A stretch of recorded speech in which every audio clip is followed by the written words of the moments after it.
Chris joins us now. Again, we've been talking about it. Have we ever talked about a storm that doesn't make landfall that's having such a major impact on the coastline? It doesn't happen too often, right? For us. Yeah, I think the last time that happened was 2019 when we had Dorian that rolled through, but that one was much closer. So the one of this magnitude, just because of how big it is, it's crazy that we're already seeing images of that overwash in certain parts of the Outer Banks. So that's why we want to get right to it. I want to show you the reason why we've seen Erin weaken over the last 24 hours. Notice all that area of yellow, that's dry air. Now, there are three things that hurricanes do not like: dry air, cooler water, wind shear, and we can also throw number 4, landfall. So we don't have to worry about a landfall with Erin, luckily, but you can see how the tight rotation has really spread out. The wind field has also gotten much larger, so it's actually grown in size, which does limit its potential for really getting much stronger. So we're down to about 100 miles per hour. I don't really think that we drop down too much, maybe to 95,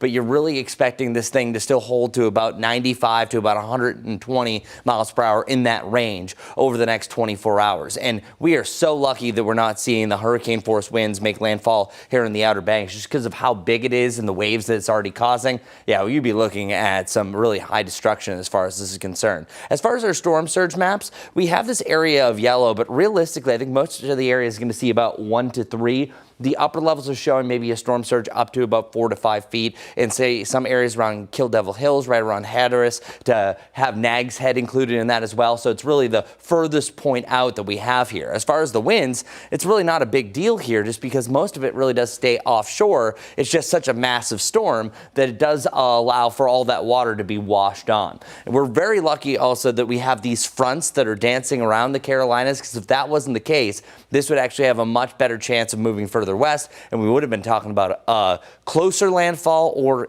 at least maybe even a landfall. This is also going to allow and pull this front a little bit quicker into our area, so that's going to be the big change that we have temperature-wise, and it's also going to flip our rain chance to be a little more widespread than otherwise what we've had over the last couple of days. So starting today, we have rain showers in the mountains, in the foothills, developing as early as 2 o'clock, but most likely by the late afternoon heading into early evening. So some kids getting home for the first time, for the first day of school in Avery County, you could have some thunderstorms. So just keep that in mind, parents. As we continue through the overnight, I think most of the rain stays west of Charlotte, but we will have a better shot for your Thursday. Check it out. We see scatter showers and storms popping up right around the mountains and foothills about 2 o'clock, but some of these could start to develop by mid to late afternoon for your Thursday, and then on and off through your Thursday evening heading into Friday as well. So just note that we are starting to ramp up those rain chances for your Thursday night heading into Friday. That'll drag in some cooler air as well, so we have some slight cold air damming yet again, with highs only in the lower 80s. Back to 88 on Monday before another cool down, where it does look like an extended cooler trend